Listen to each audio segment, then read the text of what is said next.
श्री गणेशाय नमः। शांताकारं भुजगशयनं पद्मनाभं सुरेशं विश्वाधारं गगनसदृशं मेघवर्णं शुभांगं लक्ष्मीकान्तं कमलनयनं योगिविद्यानिगम्यं वन्दे विष्णु भवभयहरं सर्वलोकैकनाथं। प्रह्लाद नारद पराशर पुंडरीक व्यासाम्बरीश शुक शौनक भीष्मदालभ्यान रुक्मांगदार्जुन वसिष्ठ विभीषण आदीन पुण्यानिमान परम भागवतान स्मरामि। शुरू करते हैं। श्री भक्तमाल का 42वां छप्पा पढ़ेंगे, जिसमें हम श्री शंकराचार्य जी के बारे में पढ़ेंगे, जो स्वयं शिव जी थे।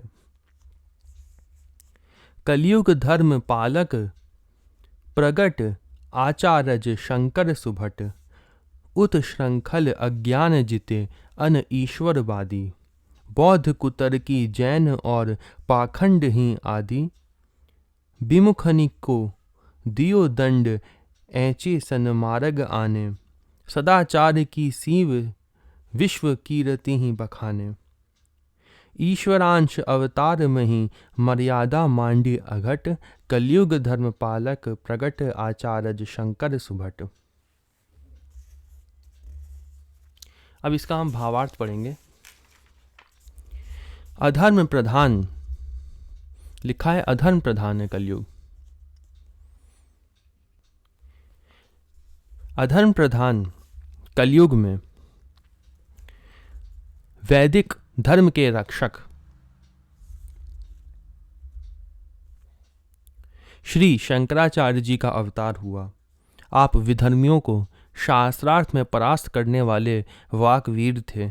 वैदिक मर्यादा का उल्लंघन करने वाले उद्दंड,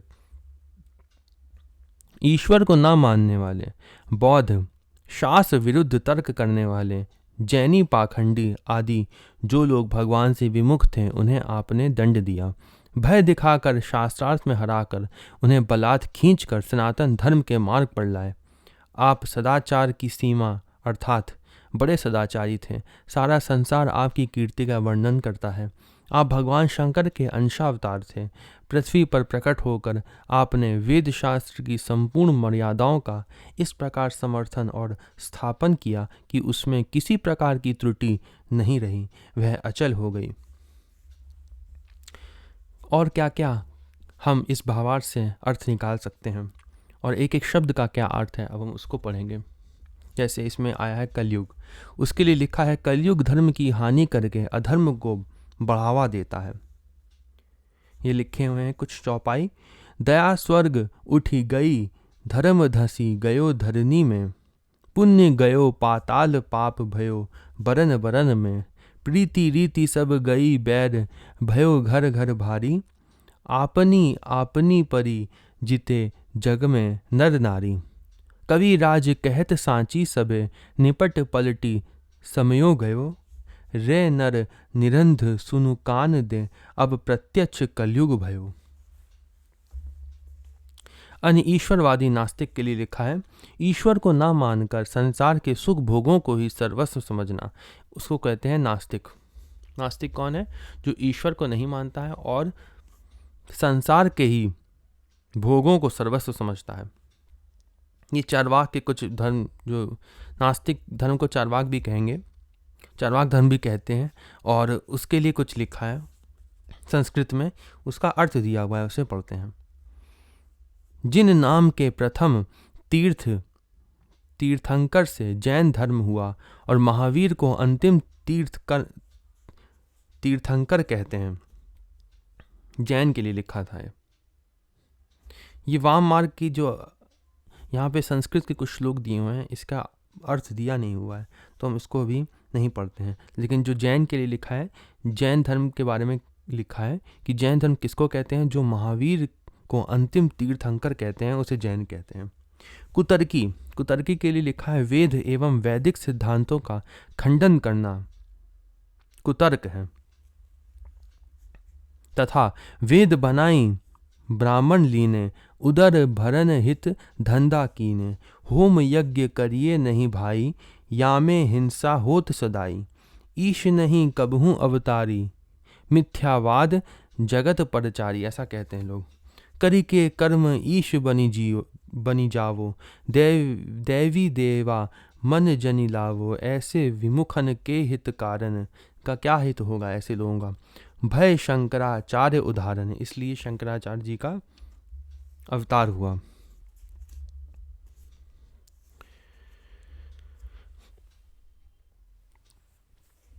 विमुख समूह लेके, अब हम 124 कवित पढ़ रहे हैं प्रियादास जी का। उन्होंने और क्या, नाभादास जी ने तो इतना ही बताया, लेकिन प्रियादास जी ने और भी इसको बताया है चरित्र को शंकराचार्य जी के। तो उसको पढ़ते हैं, ये 124 कवित है। विमुख समूह लेके किए सन्मुख श्याम अति, अभिराम लीला जग विस्तारी है। भगवान श्री शंकराचार्य जी ने अपने प्रभाव से नास्तिक भगवत विमुखों को आस्तिक हरिभक्त बना दिया। आपने नास्तिकवाद का खंडन करके भगवान की सुंदर लीलाओं का संसार में विस्तार किया। सेवरा प्रबल वास केवरा, ज्यों फैली रहे, कहे नहीं जाही बादी सुचि, बात धारी है। उस समय बौद्ध, जैन, सेवड़ा आदि नास्तिकों का प्रबल प्रभाव उसी प्रकार फैला था जैसे केवड़ा की उत्कट गंध चारों ओर फैल जाती है और उस ओर सभी लोग आकृष्ट हो जाते हैं। वह शास्त्रार्थ आदि से भी वश में नहीं होते थे। एक बार दिग्विजय करते हुए प्रतिपक्षी विद्वान मंडन मिश्र से आपका शास्त्रार्थ हुआ। किससे? मंडन मिश्र से आपका शास्त्रार्थ हुआ। ये ज्ञानी थे, ठीक है। मिश्र जी की पत्नी भारती परम विदुषी थी, वह मध्यस्थ बनी। शास्त्रार्थ में श्री शंकराचार्य जी ने मिश्र जी को हरा दिया। तब भारती ने कहा कि मुझ अर्धांगिनी को हराए बिना आप विजयी नहीं हो सकते। तब आपने भारती से शास्त्रार्थ किया। उसने रति शास्त्र संबंधी प्रश्न कर दिए। आप बाल सन्यासी थे, अतः आपको उसका अनुभव नहीं था। तजी के शरीर काहू नृप में प्रवेश कियो, दियो करी ग्रंथ मुँह मुदगर सभारी है। तब आपने 6 मास की अवधि मांगी और प्रधान शिष्य के साथ उत्तराखंड में जाकर कहा कि मैं इस शरीर को त्याग करके जाता हूँ, तेल में रखकर इसकी रक्षा करना। मैं अमरुक राजा जो अभी मर गया है उसके शरीर में प्रवेश करके श्रृंगार रस का अध्ययन एवं अनुभव करूंगा। शिष्य ने सो कहियो कभू देह में आवेश जानो, तब ही बखानो आप सुनी कीजे न्यारी है। मुझे वहां से आने में मुँहवश यदि विलंब हो तो मुँह मुदगर ग्रंथ के श्लोकों को सुनाना, तब मैं उस देह के मुँह को त्याग कर उसे छोड़ दूंगा। आपने ऐसा ही किया। मृतक राजा के ही जाने से रानी आदि सभी लोग प्रसन्न हुए। आप वहां रहकर काम शास्त्र का अध्ययन करने लगे। क्योंकि हुआ क्या, वो मंडन मिश्र से शास्त्रार्थ कर रहे थे। उनको हराने के बाद उनकी जो पत्नी थी उन्होंने रति शास्त्र से संबंधित प्रश्न किया शंकराचार्य जी से, जिसने शंकराचार्य जी ने कहा कि मैं बाल ब्रह्मचारी हूं, इसलिए मैं इसका उत्तर नहीं दे सकता। तब उन्होंने अपनी देह को त्याग कर उसको तेल में रखवाया और एक राजा की देह में प्रवेश किया, जिससे वह रति शास्त्र के बारे में लिख सकें। और उन्होंने एक मुँह मुदगर शास्त्र भी लिखा था, जो उन्होंने कहा था कि अगर मुझे उस शरीर में मोह हो जाए तो आप लोग शिष्य लोगों से कहा कि मुँह मुदगर के ग्रंथ के श्लोकों को सुनाना आप। अब आगे क्या होता है, पहले थोड़ी सी टिप्पणी पढ़ लेते हैं, इससे हम और क्या क्या निकाल सकते हैं इस कविता से। लिखा है बादी सूची बात धारी, इसके लिए लिखा है महिष्मती नगरी में महापंडित श्री कुमारिल भट्ट के शिष्य श्री मंडन मिश्र जी भी बड़े प्रकांड विद्वान थे। वहाँ श्री शंकराचार्य जी ने एकादशी से श्री मंडन मिश्र के घर का पता पूछा। वहाँ शंकराचार्य जी ने एक दासी से श्री मंडन मिश्र के घर का पता पूछा। वह मंडन मिश्र की ही दासी थी। उसने श्लोक में उत्तर दिया, जिसका अर्थ लिखा है, जिसके द्वार पर पिंजरे में बैठे तोता और मैना ये चर्चा करते हो कि वेद स्वयं प्रमाण है अथवा दूसरे प्रमाणों से प्रमाणित है, उसी को आप मंडन मिश्र का घर समझिए। इस प्रकार के वचन सुनकर श्री आचार्य ने विचार किया कि जिसकी दासी इतनी विदुषी है वह और पक्षी तत्व चर्चा करते हैं, अतः अवश्य ही मंडन मिश्र से मिलना चाहिए। श्री शंकराचार्य जी और श्री मंडन मिश्र का शास्त्रार्थ विश्व का सबसे बड़ा शास्त्रार्थ है। शास्त्रों में शर्त थी कि जो हारेगा वह विजयी पंडित का शिष्य बन जाएगा। वह विजयी पंडित का शिष्य बन जाएगा, जो जीतेगा उसका वो शिष्य बन जाएगा, ये शर्त थी उसमें। शास्त्रार्थ में मंडन मिश्र हार गए, लेकिन इनकी पत्नी अर्धांगिनी होने के नाते से भारती ने कहा कि अभी आप जीत आधी हुई है, अभी आपकी आधी जीत हुई है, मुझे भी पराजित करो तभी पूरी जीत मानी जाएगी। भारती ने कामशास्त्र संबंधी प्रश्न किया। श्री आचार्य जी बाल सन्यासी थे, इसी कारण उत्तर ना देकर 6 महीने का अवकाश लिया। वैसे आप उत्तर दे सकते थे, क्योंकि स्वयं भगवान थे, स्वयं शंकर भगवान थे, वह क्यों ना उत्तर दे सकते थे, लेकिन उनका शरीर जो था वह बाल ब्रह्मचारी था, इसलिए उन्होंने ऐसा किया, उत्तर नहीं दिया। दे सकते थे क्योंकि श्री शंकर जी के अवतार थे, लेकिन लोक धर्म की मर्यादा रखते हुए उत्तर नहीं दिया। योग सिद्धि के बल पर मरे हुए अमरूक के राजा के शरीर में प्रविष्ट होकर रानी के द्वारा कामशास्त्र का अनुभव किया। रानी ने पूर्व सरीखे व्यवहारिक कौशल का अभाव देखकर रानी ने भी अनुभव किया कि यह शरीर राजा का नहीं है, बल्कि किसी योगी की आत्मा है। जब तक रानी ने योग के शरीर को पता लगाया, तब तक श्री शंकराचार्य जी राजा के शरीर को छोड़कर पुनः अपने शरीर में आ गए। मोह मुद्गर के बारे में लिखा है। श्री शंकराचार्य जी रचित मोह मुद्गर ग्रंथ के प्रत्येक श्लोक सांसारिक मोह ममता पर मुद्गरवत प्रहार करते हैं। एक संस्कृत का श्लोक दिया हुआ है, इसका अर्थ पढ़ते हैं। स्त्री के उन्नत उरोज स्तन एवं नाभि देश को देखकर व्योमोहित मत हो, यह मांस मज्जा आदि का घृणित विकार मात्र है। तू अपने मन में बारंबार इस बात पर विचार कर। ये मोह मुद्गर में लिखा है। हे मित्र, यहाँ कौन तुम्हारी स्त्री है और कौन तुम्हारा पुत्र? यह संसार तो अति विचित्र है, अर्थात यहाँ कोई किसी का नहीं है। तुम किसके हो और कहाँ से आए हो? अर्थात हम सब ईश्वर के अंश हैं और ईश्वर के समीप से आए हैं और ईश्वर के भजन के लिए आए हैं। इस तत्व का सदा चिंतन करो। ये मोह मुद्गर का एक श्लोक लिखा हुआ था, उसका अर्थ लिखा था। आगे हम 125 कविता पढ़ते हैं। आगे क्या होता है, लिखा है। जाने के आवेश तन शिष्य ने प्रवेश कियो, रावले में देखी सो श्लोक ले उच्चार्यो है। शिष्यगण आचार्य के प्राणहीन शरीर की रक्षा करते हुए प्रतीक्षा करने लगे। निश्चित समय के बीतने पर भी जब आचार्य जी नहीं लौटे तो शिष्यों ने अनुमान कर लिया कि उन्हें उस राज शरीर में स्नेह हो गया है। तब गायक बनकर शिष्य लोगों ने राजभवन में प्रवेश किया और गायन के साथ मुँह मुद्गर के श्लोक सुनाए। सुनत ही तज्यो तन निज तन आए लियो, कियो यो प्रणाम दास पन पूरो पार्यो है। शिष्यों को विदा कर अपने राजदेह का त्याग कर दिया और आप आकर अपना शरीर फिर ग्रहण कर लिया।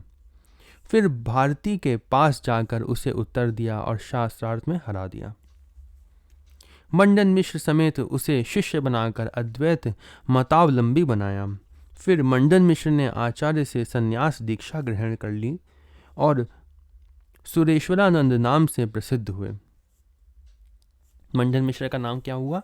सुरेश्वरानंद। इस प्रकार श्री शंकराचार्य जी ने अपना प्रण पूरा किया। एक बार शास्त्रार्थ में आपने सभी सेवड़ों को परास्त कर दिया। पश्चात राजा के पास आए। राजा भी शिष्य बनने को तैयार हो गया। सेवरा हराए बादी आए नरप पास ऊंचे, छात पर बैठी एक माया फंद डार्यो है। तभी सेवड़ों के गुरु ने एक माया जाल की रचना की। राजा और श्री शंकराचार्य जी के साथ सेवड़े एक ऊंची छत पर बैठे थे। चारों ओर से माया का जल चढ़ आया। ऐसा लगा कि अब छत भी डूब जाएगी। जल चढ़ी आयो नाव, भाव ले दिखायो कहें, चढ़ो नहीं बूढ़ो आप, कौतुक सो धार्यो हैं। इतने में ही एक माया की नाव का दृश्य आ गया। सेवड़ों ने श्री शंकराचार्य जी से कहा, आप इस नाव पर चढ़ जाइए, नहीं तो डूब जाएंगे। आप उस माया के कौतुक को समझ गए थे, अथवा माया को कौतुक खेल समझा, अतः नाव पर नहीं चढ़े। जाने के आवेश तन, इसके लिए लिखा है भगवान शंकर के अवतार श्री शंकराचार्य जी भी देह गेह में आसक्त हो गए। जैसा हमने पढ़ा कि इन्होंने मुँह मुद्गर के श्लोकों का वर्णन किया, तब उन्होंने देह त्यागी। ऐसा लीला भगवान शंकर ने की। तो इसके लिए लिखा है शंकराचार्य जी भी देह गेह में आसक्त हो गए, तो साधारण प्राणियों की क्या गिनती। दृष्टांत, एक राजा ने ज्योतिषी से अगले जन्म की बात पूछी तो ज्योतिषी ने कहा कि आपको सूकर की योनि मिलेगी। राजा ने पुत्रों से कहा कि मुझे सूकर बनने पर मार देना। सूकर बनने पर ज्योतिषी से पूछकर उसी सूकर को मारना चाहा, लेकिन सूकर ने कहा मुझे मत मारो, मुझे स्वर्ग से बढ़कर सुख है। यह माया मोह की प्रबलता है। यथा रामचरितमानस का लिखा है, नारद भव विरंचि सनकादि, जे मुनि नायक आतमवादी, मोह न अंध कीन केही, को जग काम न चाव न जेही, शिव विरंचि कहम मोह ही को, हे बपुरा आन, अस जिय जानि भजही मुनि, मायापति भगवान। श्री कबीरदास जी कहते हैं, चेत करो बाबा बलयो, मारे मटकी, ब्रह्मा पे झपटी और शंकर पे झपटी, नारद जी को सभा बीच पटकी, श्रृंगी के भंगी करी डारी, दुर्वासा के मन ही मन खटकी, ज्ञानी पे झपटी और ध्यानी पे झपटी, पंडित जी के पुराण ले सटकी, कहत कबीर एक दिन मुँह पे झपटी, काशी से लेके मगह बीच पटकी, सद्गुरु शरण नाम की आशा तिनकी, और कब हूँ नहीं लटकी। तो ये सब भगवान की माया का वर्णन था। जैसा हमने लिखा, जैसा शंकराचार्य जी का लिखा था कि वो उनको भी राजा की देह में मोह हो गया, जैसा हमने एक ज्योतिषी की कहानी के बारे में पढ़ा, और जैसा कबीरदास जी ने बताया, ये भगवान की माया बहुत ही प्रबल होती है। इससे हमको ऐसा पता चलता है। शिष्यों ने महल में जाकर मुँह मुद्गर के श्लोकों को सुनाकर कहा, तत्वमसि तत्वमसि तत्वमसि राजन। तब राजा के शरीर में आविष्ट श्री शंकराचार्य जी ने कहा, सोहमसि सोहमसि सोहमस्मि शिष्य। आचार्य कहीं यो चढ़ायो, आचार्य कहीं यो चढ़ायो, इन सेवरानी राजा ने चढ़ाए, गिरे टूक उड़ी गए हैं। भयभीत राजा नाव पर चढ़ना ही चाहता था कि शंकराचार्य जी ने उससे मना करके कहा कि पहले इन सेवड़ों को चढ़ाओ। राजा ने सबको चढ़ने की आज्ञा दी और सबको हट करके चढ़ा दिया। वहाँ जल और नाव तो थी ही नहीं। सबके सब सेवड़े छत से नीचे गिर गए और उनके शरीर के टूक टूक हो गए। माया जाल का नाश हो गया।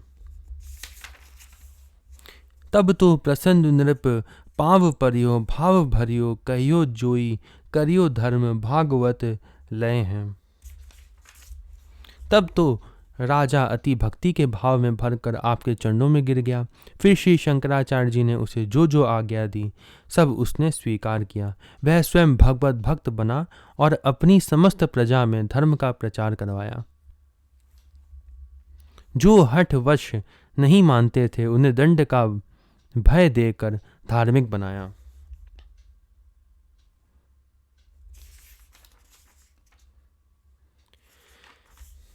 भक्त ही प्रचार पाछे, मायावाद डारी दीनो, कीनो प्रभु कहियो किते, विमुख हु भय हैं। इस प्रकार अपने संपूर्ण भारत में भक्ति का ही प्रचार किया। पश्चात प्रभु की प्रेरणा से आपने कुछ शिष्यों को मायावाद अद्वैतवाद का उपदेश दिया। इससे कितने ही लोग विमुख भी हो गए। ऐसे सो गंभीर संत धीर वह रीति जाने, प्रीति ही से साने हरि रूप गुण नए हैं। परंतु जो गंभीर धीर सन्यासी संत थे, वैदिक रीति का तत्व जानते थे, वह भगवान की प्रीति में ही मग्न रहे, क्योंकि वह जानते थे कि भगवान के रूप और गुण नित्य नित्य नवीन है।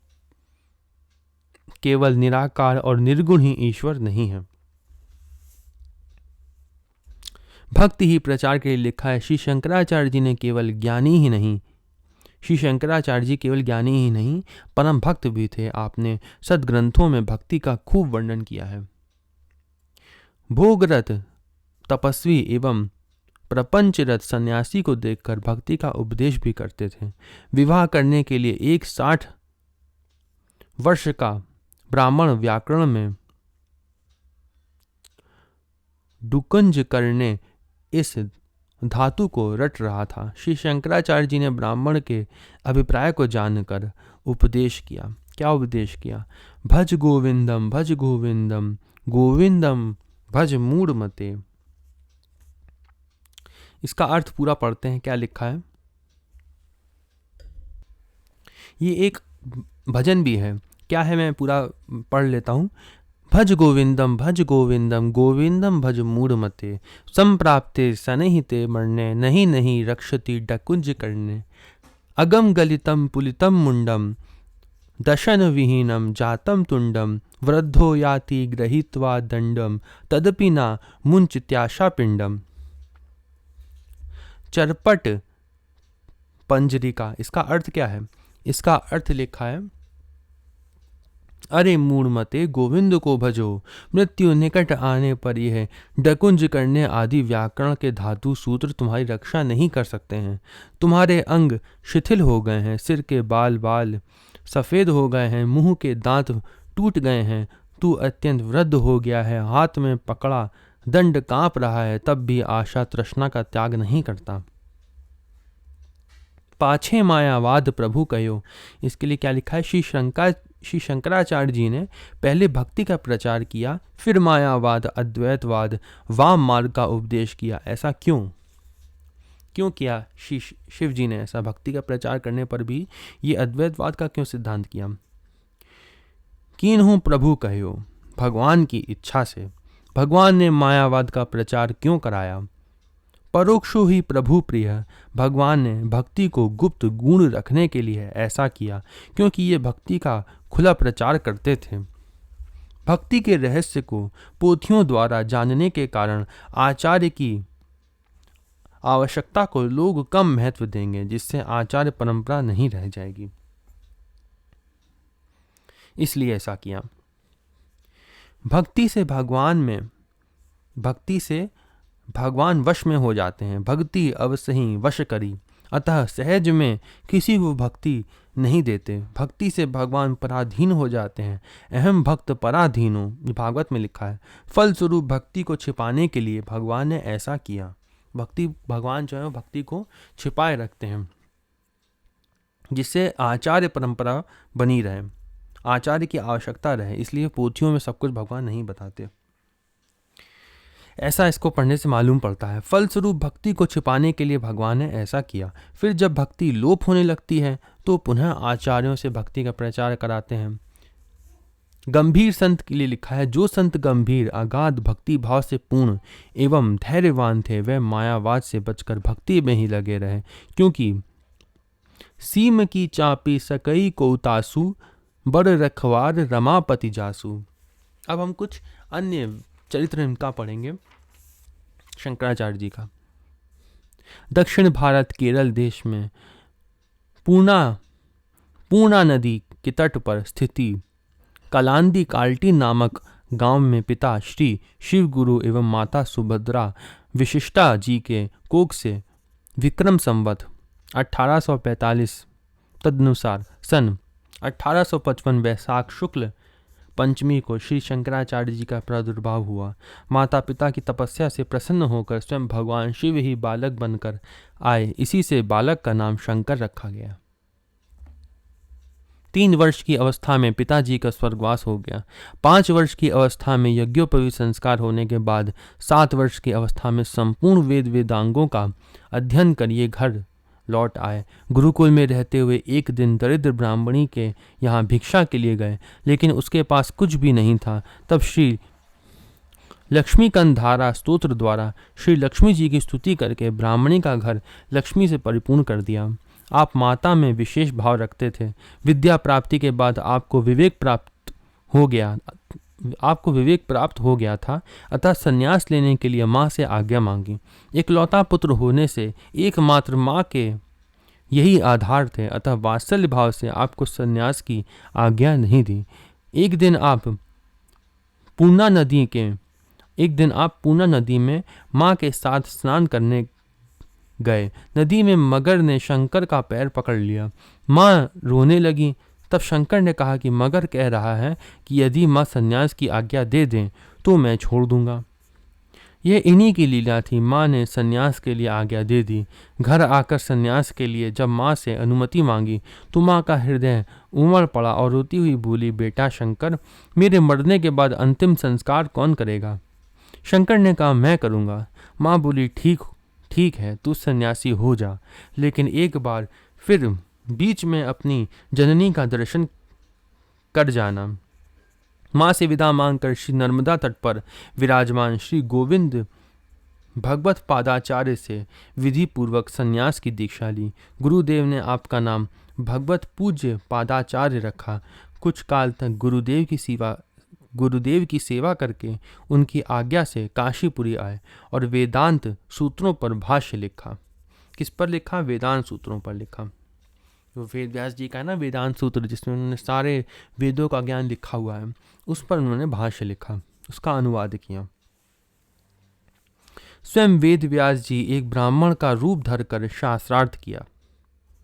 समुचित उत्तर ना देने पर श्री शंकराचार्य जी ने अपने शिष्य पद्माचार्य से बोले कि इस ब्राह्मण को हटाओ।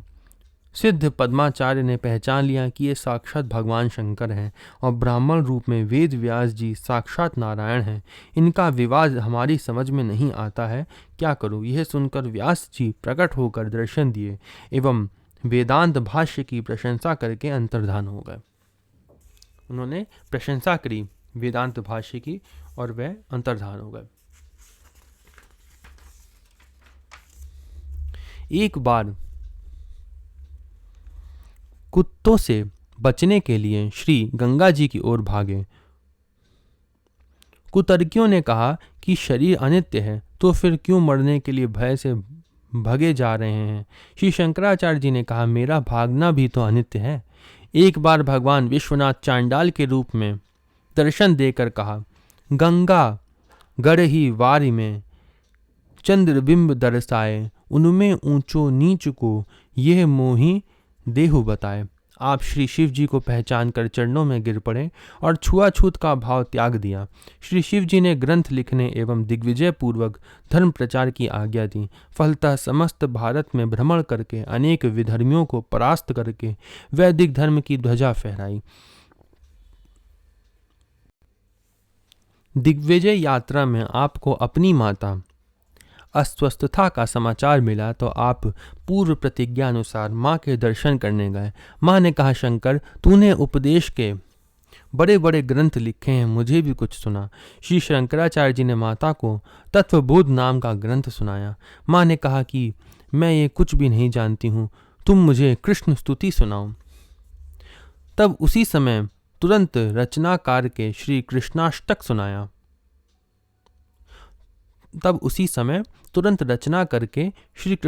सुनाया। माँ भगवान के चरणों का ध्यान करती हुई भगवत धाम चली गईं।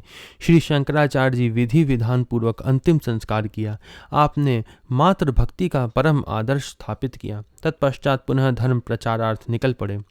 माहिष्मती नगरी में मीमांसक आचार्य श्री मंडन मिश्र से, प्रतिष्ठानपुर में श्री प्रभाकर आचार्य से, तक्षशिला में बौद्ध आचार्यों से एवं काम रूप में शाक्तिमत वादियों से विश्व के इतिहास में प्रसिद्ध शास्त्रार्थ किया।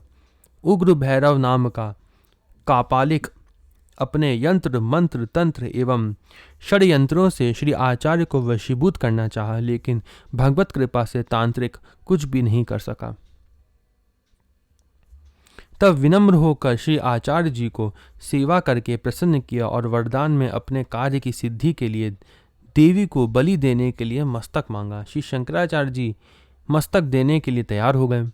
कापालिक हाथ में तलवार लेकर समाधिस्थ श्री आचार्य जी के मस्तक को जिस समय काटने के लिए तैयार हुआ, उसी समय श्री नरसिंह भगवान ने आदेश एवं आवेश देकर इनके पट्ट शिष्य श्री पद्माचार्य जी को भेजा। तत्काल घटनास्थल में आकर उसी की तलवार से छीनकर कापालिक को ही मार डाला। ऐसे अनेक संकटों को पार करते हुए उत्तराखंड में श्री बद्रीनारायण भगवान की मूर्ति को तिब्बती लोगों के ले जाने पर स्वयं अनेक शिष्य मंडली को लेकर अलौकिक प्रभाव से मूर्ति को लाकर पुनः बद्रिकाश्रम में स्थापित किया। आपके ऐसे अनेक चरित्र हैं। यहाँ कुछ मुख्य प्रसंगों को स्मरण करते हैं। गूंगे को वाणी दान, मृतिक को जीवन दान, अज्ञानी को ज्ञान दान आदि आपके जीवन की सामान्य घटनाएं हैं। एक बार आपकी अद्भुत प्रतिष्ठा को देखकर कुछ मनसुखी लोग साथ में रहने लगे, अतः उनकी परीक्षा के लिए मार्ग में प्यास लगने पर सर्वम खलविदम ब्रह्म मानकर जल की जगह मदिरा पान कर लिया। जो विचारवान शिष्य थे वह लोग मद्यपान नहीं किया, क्योंकि समर्थ गुरु की बराबरी नहीं करनी चाहिए। समरत कहम नहीं दोष गोसाई, रवि पावक सुर सरी की नाई। परंतु जो मन सुखी अविवेकी थे वह लोग मदिरा का पान किया। आगे चलकर श्री शंकराचार्य जी ने ब्रह्म भाव से खौलते हुए कांच को भी पी लिया। तब असमर्थ अविवेकी लोग चरणों में पड़ गए। श्री आचार्य जी ने कहा, तुम लोग मिथ्या ज्ञानी, मिथ्याचारी एवं ब्रह्म ज्ञान का स्वांग करके मद्यपान किया है, जिसका कोई प्रायश्चित नहीं है। तुम सब वाम मार्गी हो। आगे चलकर अद्वैत मार्ग से हटकर इन्होंने वाम मार्ग चलाया। दिग्विजय यात्रा में जहाँ तहाँ अनेक मठ मंदिरों की स्थापना की। उनमें 4 मुख्य हैं। श्री जगन्नाथपुरी में गोवर्धन मठ, दक्षिण में श्रृंगेरी मठ, द्वारका में शारदा मठ और उत्तर में ज्योतिर्मठ क्रमशः आपके शिष्य श्री पद्माचार्य, श्री सुरेश्वराचार्य, श्री हस्तमालाकाचार्य और तोटकाचार्य मठाधीश हुए। श्री शंकराचार्य रचित 272 ग्रंथों का उल्लेख मिलता है, जिनमें प्रस्थानत्रय, ब्रह्मसूत्र, उपनिषद, गीता भाष्य, विवेक चूड़ामणि आदि प्रधान हैं। आपने बहुत से भक्ति परक स्तोत्रों की रचना की। अपने 32 वर्ष के अत्यल्प जीवन में जो लोक कल्याण कार्य किया वैसा कोई 100 वर्ष में भी नहीं कर सकता। अंत में आप विक्रम संवत 1877 में श्री केदारनाथ में ब्रह्मलीन हुए। आपका अद्वैत सिद्धांत प्रसिद्ध है। अद्वैत सिद्धांत के बारे में लिखा है, अद्वैत दर्शन में ब्रह्म को निर्गुण, अद्वैत को क्या, ब्रह्म को कैसा मानते हैं? निर्गुण मानते हैं, निर्विकार मानते हैं, कोई आकार नहीं जिसका, निर्वय नाम रूप रहित मानते हैं, मन वाणी को अगोचर अर्थात अनिर्वचनीय माना जाता है। जीव सिंधु बिंदुवत व अग्नि स्फुलिंगवत ब्रह्म का अंश है, अतः अभिन्न है। अथवा जगत रज्जु सर्पवत मिथ्या है। जगत में विषय में शुक्ति, रजत, मृग, जल आदि दृष्टांत दिए जाते हैं। इस मत में माया ना सत है और ना असत है, किंतु सत और असत से विलक्षण अनिर्वचनीय है। अनिर्वचनीय कहते हैं इसको कह नहीं सकते। निर्विशेष ब्रह्मत्व के साक्षात्कार से ही उसकी निवृत्ति होती है। जैसे शुक्ति का निश्चय होने पर भी रजत का भ्रम मिट जाता है। माया निवृत्ति पूर्वक अपने ब्रह्म स्वरूप के ज्ञान को ही मोक्ष कहा जाता है। यह अद्वैतवाद की अति संक्षिप्त रूपरेखा है। यह अद्वैत सिद्धांत को यहाँ बताया गया है, जिसको हमें याद रखने की बिल्कुल भी आवश्यकता नहीं है। हमको इसका पालन नहीं करना है। हमको केवल भगवान को निर्गुण निराकार नहीं मानना है, सगुण साकार भी मानना है। दोनों होते हैं, ठीक है, तो यहाँ पे श्री शंकराचार्य जी का चरित्र यहीं पे समाप्त होता है। अगली वीडियो में हम लोग श्री नामदेव जी के बारे में पढ़ेंगे। ओम नमो भगवते वासुदेवाय।